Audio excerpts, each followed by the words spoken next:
नमस्कार दोस्तों। राहुल गांधी किसी से डरते नहीं, इसलिए डराते नहीं। नरेंद्र मोदी सबसे डरते, इसलिए सबको डराते। और इस डर में इस देश के लोकतंत्र को खत्म करते हैं, इस देश के संविधान को खत्म करते हैं, इस देश के न्याय को खत्म करते हैं और इस देश की गंगा जमुनी तहजीब को खत्म करते हैं। जी हां, और झूठ पर ही सब कुछ चलता है। तो जब हम इसकी बात कर रहे हैं तो फिर बात शुरू कर देते हैं कि कांग्रेस से जुड़े हुए कुछ लोगों ने एक खबर ट्वीट करी कि असम में वहां के हाई कोर्ट के एक जस्टिस ने बहुत बुरी तरीके से असम सरकार को लताड़ा कि एक सीमेंट कंपनी को उन्होंने 3000 बीघा जमीन दे दी। उन्होंने कहा आधा शहर आपने उन्हें दे दिया। ये क्या मतलब है? आदिवासियों, उनकी सबकी जमीन है, उसे आप छीन के उन्हें दिए दे रहे। बहरहाल कांग्रेस के लोगों ने कहा देखिए अडानी को दे दिया, अडानी को दे दिया, अडानी को दे दिया। लेकिन सच ये है अडानी को 3000 बीघा जमीन नहीं दी असम सरकार ने, उसने तो 9000 बीघा जमीन दी। 9000 बीघा, 3000 बीघा जमीन महादेव सीमेंट को दी जो जेके लक्ष्मी ग्रुप की है, और अडानी को 9000 बीघा जमीन दी जो अंबुजा सीमेंट। अब आप समझ लीजिए। बहरहाल कांग्रेसी गलत बोले, पूरी बात बोलते नहीं है, इधर से उधर ले जाते हैं। चलिए छोड़िए, जमीन गई, आदिवासियों की गई, गरीबों की गई, कोई क्या फर्क पड़ता है? इससे किसी बड़े व्यक्ति को कोई फर्क नहीं पड़ता है। पेड़ कटेंगे, सारा पर्यावरण खराब होगा, उन्हें क्या फर्क पड़ता है? वो तो एयर कंडीशन कमरों में रहते हैं, एयर प्यूरिफायर लगवा लेंगे। इसकी चिंता तो आपको करनी चाहिए। Chief justice of India B R Gavai वो गुस्साते हैं कि दिल्ली को इस तरह से बना दिया है कि थोड़ी देर में ही डूबने लगता है, आधे घंटे की बारिश में डूबने लगता है। अरे भाई जज साहब ये क्यों नहीं सोचते? उधर तो नहीं डूब रहा है ना, सुप्रीम कोर्ट के लोग सलामत हैं, जजेस के अलावा मंत्री सलामत हैं और दूसरे सलामत है, उधर डूबने दीजिए, वहां तो कॉमन लोग, क्या फर्क पड़ता है? कुछ लोग मर जाएंगे, अभी मर तो गए थे, पीछे मरे थे जब आम आदमी पार्टी की सरकार थी, 30-32 लोग मरे थे, क्या फर्क पड़ा? फर्क इससे पड़ता है कि साहेब लोगों को प्रॉब्लम नहीं होनी चाहिए। जी हां, तो साहेब लोगों के तो वोट नहीं कट रहे हैं ना, चंद उनके कट रहे हैं जो साहेबों में थोड़ा सा साइड लाइन थे। जैसे पटना में एक पूर्व आईपीएस ऑफिसर है अमिताभ कुमार दास, उनका नाम कट गया। एक आईएएस है व्यास साहब, उनका नाम कट गया। कटने दीजिए, क्या फर्क पड़ता है? आपका तो नहीं कटा ना, बस आपका नहीं कटा, आप खुशी मनाइए, क्या फर्क पड़ता है? कटने दीजिए उनके नाम, उससे आपको क्या फर्क पड़ जाएगा? जी हां, कमोबेश यही तो सोच है। और इसी सोच के बाद एक के बाद एक का नंबर आ जाता है। कभी आईएएस का आ जाता है, कभी आईपीएस का आ जाता है, कभी कुछ और लोगों के आ जाते हैं। आ जाने दी, अब जब ये नंबर आ जाते हैं तो आता है, तो फिर भाई कौन कर रहा है लोकतंत्र की रक्षा? कौन लोकतंत्र के लिए सोचता है? वैसे लोग कौन लाता है? बिल्कुल याद करिए, कौन लाता है? कांग्रेस ही तो मूर्ख है जो लोकतंत्र वाले लोगों को ले आती है। वो टीएन शेषन जैसे लोगों को ले आती है, और टीएन शेषन उसी कांग्रेस को हुड़की देते हैं, उसी कांग्रेस के खिलाफ कार्रवाई करते हैं जो सरकार में होती है। और टीएन शेषन लगातार सरकार से लेके सबको लताड़ते हैं, आए दिन लताड़ते हैं। और जब लोग कहते हैं तो वो तो साफ साफ कह देते हैं कि मैं जब सुबह उठता हूं तो नाश्ते में नेताओं को खा जाता हूं, और मैं भारत सरकार का निर्वाचन आयोग नहीं हूं, मैं भारत सरकार का मुख्य निर्वाचन आयुक्त नहीं हूं, मैं भारत के चुनाव आयोग का निर्वाचन आयुक्त हूं और भारत का निर्वाचन आयोग जो संविधान से जन्मा है, जिस संविधान से सरकार जन्मी। भाई बात तो संविधान को पढ़िए तो सही कह रहे हैं। चलिए, उन्होंने कांग्रेस को कस के रखा 5 साल 6 साल, कोई बात नहीं। कांग्रेस ने उनसे बदला नहीं लिया क्योंकि कांग्रेस डरी नहीं, उसने बदला नहीं लिया और उन्हें गुजरात में कांग्रेस का प्रत्याशी बनाया, चुनाव लड़वाया। अब ये तो दुर्भाग्य वहां का था कि वहां की जनता ने उन्हें हरा दिया। उन्हें ईमानदार लोग चाहिए नहीं थे, उन्हें तो बेईमान लोग चाहिए थे, उन्हें झूठ बोलने वाले चाहिए थे, उन्हें नफरत फैलाने वाले चाहिए थे, उन्हें वो लोग चाहिए थे जो बेईमानी से काम करते हैं, सरकार के मुताबिक काम करते हैं और तमाम तरह से काम करते हैं। तो साहब वहां की जनता ने नकार दिया, बहुत अच्छा किया। चलिए, टीएन शेषन नहीं बने, कोई बात नहीं। अब कांग्रेस ने फिर एक ब्लंडर कर दी। कांग्रेस ने जस्टिस बी सुदर्शन रेड्डी को उपराष्ट्रपति का कैंडिडेट बना दिया और पूरे विपक्ष ने उनको समर्थन कर दिया। तो ये बी सुदर्शन रेड्डी हैं कौन? ये तो सुप्रीम कोर्ट के वही जस्टिस है ना जो कांग्रेस सरकार के दौरान जस्टिस थे और कांग्रेस सरकार की खटिया खड़ी रखते थे। चाहे 2G स्कैम का मामला रहा हो, उसमें खटिया खड़ी करके रखी, ए राजा कलमू जी सबको जेल तक भेज दिया। ये वही जस्टिस बी सुदर्शन रेड्डी हैं जिन्होंने काला धन को लेकर के पूरा सरकार की हालत बिगाड़ दी थी। ये वही बी सुदर्शन रेड्डी हैं जो जनहित के मुद्दे को सबसे ऊपर रखने की बात कर रहे थे, सरकार के कामकाज को पीछे कर दे रहे थे। अरे इन्होंने तो बड़ा बवाल किया। यही पहले वो हैं जिन्होंने किसी हाई कोर्ट के जस्टिस के खिलाफ महाभियोग चलाने का आदेश दिया था, भ्रष्ट जस्टिस के खिलाफ, और वो राज्यसभा में पास भी हो गया था। फिर उस जस्टिस ने खुद ही इस्तीफा दे दिया। वही तो है ना जो कहते थे नहीं सब ईमानदारी से होगा, सब न्याय से होगा, सब सही होगा। ऐसे व्यक्ति को उपराष्ट्रपति का कैंडिडेट बनाया। भाजपा से सीखना चाहिए, मोदी से सीखना चाहिए। देखिए, अपने आरएसएस से जुड़ी रही, उसके लिए समर्पित रही द्रौपदी मुर्मू को राष्ट्रपति बनाते हैं। वो ऐसे लोगों को तमाम पदों पे बनाते हैं। ज्ञानेश कुमार गुप्ता के पिता आरएसएस के थे। अब आप बताइए, देखिए उन्हें बनाया ना, ज्ञानेश कुमार गुप्ता को मुख्य चुनाव आयुक्त बनाया। इसी तरीके से तमाम और दूसरे अपॉइंटमेंट्स होते हैं। अब उपराष्ट्रपति पद पे देखिए, प्योर संघी व्यक्ति को बनाया जो प्रचारक होता था, हिंदुत्व के नाम पे तमाम सारे दंगे फसाद में जिसके नाम आते थे, जो भाजपा का प्रदेश अध्यक्ष हुआ करता था तमिलनाडु का, कोई उसने जनसेवा कहा कि जनसेवा अनसेवा हम नहीं करते, हम अपनी पार्टी और संगठन के लिए काम करते, और वही करता रहा। जब राज्यपाल था तो झारखंड में वहां के मुख्यमंत्री को अपने राजभवन से ही गिरफ्तार करवा दिया था, और जब दूसरे को मुख्यमंत्री चुना विधानमंडल दल ने तो 24 घंटे तो उनसे मिला ही नहीं, टाइम ही नहीं दिया। जब दिल्ली से आया निर्देश तो फिर मजबूरी में मिला।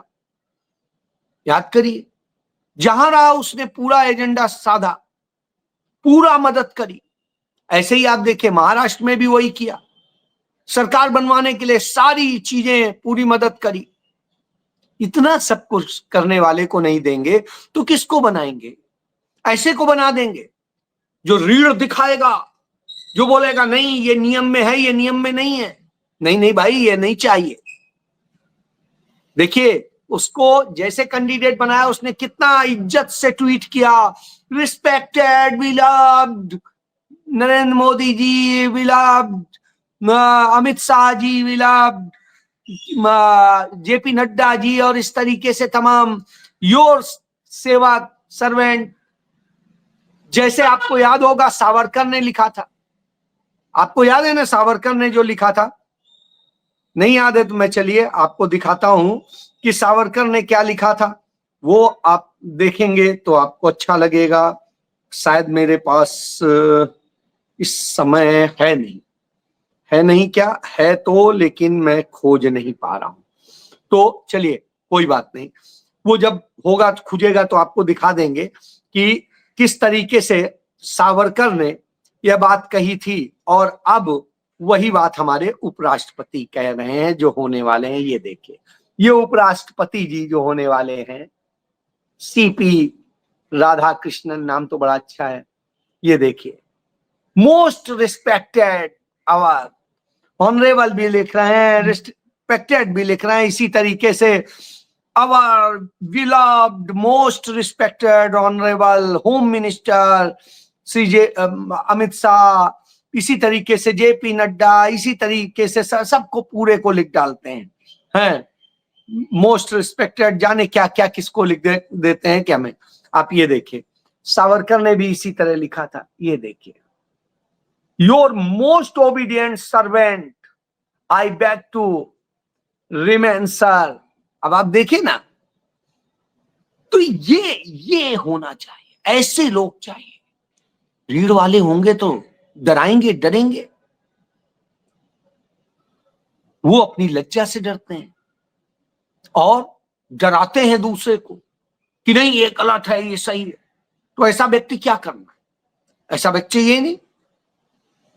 नरेंद्र मोदी जी बिल्कुल स्पष्ट है कि हमें क्या करना है, तो साहब वही हो रहा है, और कांग्रेस ऐसे व्यक्ति को लाती।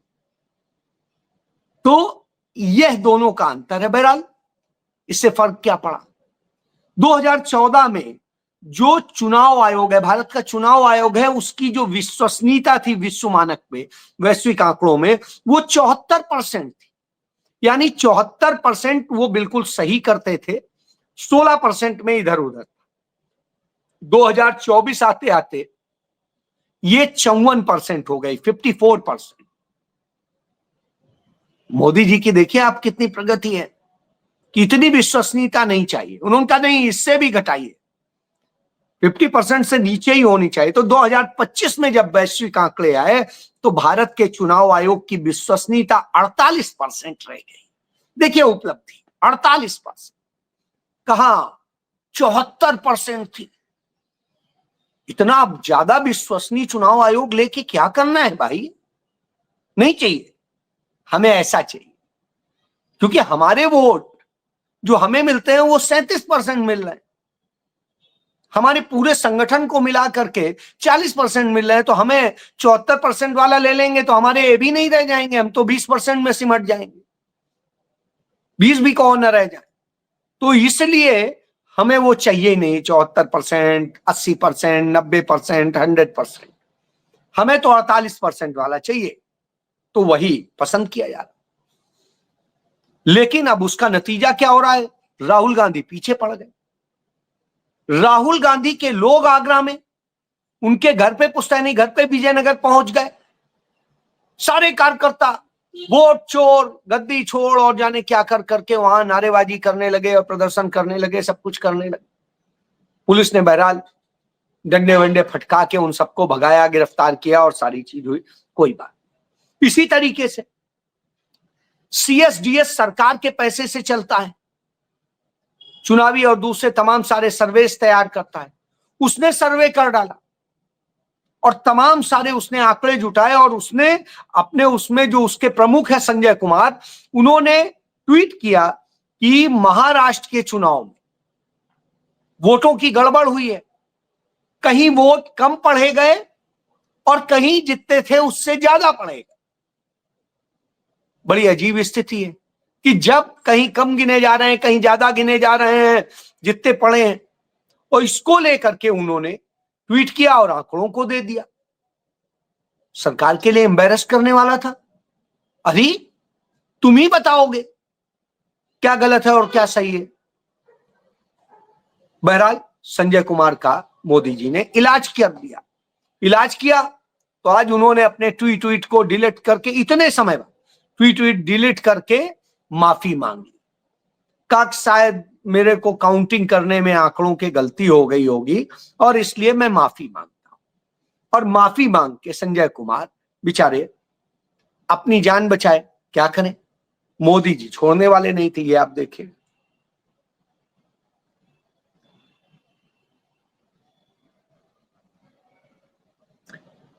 अब कांग्रेस इनके जो पूरा आंकड़े थे, उन्हीं आंकड़े पे मोदी को घेरे हुए थी। तो भैया तुम ये करोगे तो कैसे काम चलेगा। तो ये हो गया। अब जब ये हो गया तो सबको पता चला गया। उन्हें ये नहीं समझ में आता है कि चुनाव आयोग कितना बेहतर काम कर रहा है। नरेंद्र मोदी सबको घर नहीं दे पा रहे, लेकिन चुनाव आयोग ने सबको घर दे दिया। उसने हाउस नंबर 0 दे करके पूरा सबके कैसे कैसे कर दे। इस हिसाब से देश में जो 41,023 विधानसभाएं हैं, उनमें 14.42 लाख मकान जो है उन्होंने दे दिए। अब आप सोचिए, इतना बेहतरीन काम कर रहे हो कि करीब 14.5 लाख लोगों को मकान दे रहे हैं 0 नंबर हाउस नंबर के नाम से। इससे ज्यादा और बड़ी क्या चीज होगी कि हाउस नंबर, इतनी बड़ी हाउसिंग स्कीम तो कोई चला ही नहीं पा रहा। इंदिरा आवास और ये सब बनाया गया, कहां दे पा रहे। बेघरों को घर दे दिया 0 नंबर। तो यह, और दूसरा आप देखिए कितनी हार्मोनी स्थापित की, जिसे कहते हैं पूरा जो है भाईचारा स्थापित किया। और उसका नतीजा है एक एक घर में 50-50 लोग रह रहे हैं, 100-100 लोग रह रहे हैं, 200-200 लोग रह रहे हैं, 400-400 लोग रह रहे हैं। इतने लोग रह लेते हैं एक घर में, 2 कमरे के घर में, 3 कमरे के घर में इतने लोग रह रहे हैं। और एक कमरे के घर में भी 80 लोग रह लेते हैं, जिसमें बाथरूम भी सेपरेट नहीं है, किचन भी सेपरेट नहीं है, उसमें जिसमें सारे काम हो जाते हैं। आप इससे ज्यादा कल्पना क्या करें, इतना बड़ा काम कर रहे हैं। और उसमें भी तमाम जातियों के, तमाम धर्मों के लोग एक साथ रह लेते हैं। इससे ज्यादा बेहतरीन क्या होगा। इतना बड़ा काम तो नरेंद्र मोदी का चुनाव आयोग करा रहा है, ज्ञानेश कुमार करा रहा है। फिर आप उसे कहते हैं कि आप ऐसा नहीं वैसा है। तो ज्ञानेश कुमार के खिलाफ प्रदर्शन कर रहे हैं राहुल गांधी। पूरे बिहार में जनता उठ खड़ी हुई है उनके साथ। बिल्कुल इस तरह लग रहा है कि जैसे आंधी तूफान आ गया है। अब आप बताइए, ऐसा करना चाहिए कि इतना ज्यादा लोग जो है आपके लिए पागल हो जाए। आप देखिए, लोग पागल हुए पड़े, ऐसे राहुल गांधी के लिए चले जा रहे हैं। पूरी सड़कें इस तरह भरी हुई हैं। तो यह स्थिति हो तो आप कल्पना करिए। तो इस तरह की जब हालत हो, लोग यूं बिल्कुल उनके लिए जुटे हुए हैं। जब इस तरह से जुटे हों तो निश्चित रूप से आता क्या है, आप क्यों ऐसा कर रहे हैं भाई। वो घर दे रहे हैं, वो ये कर रहे हैं, फिर उसके बाद आप तो नहीं बचा पा रहे हैं। लड़कियों की इज्जत देखिए बचा रहे हैं ज्ञानेश कुमार, किसी को भी सीसीटीवी फुटेज नहीं दे रहे हैं।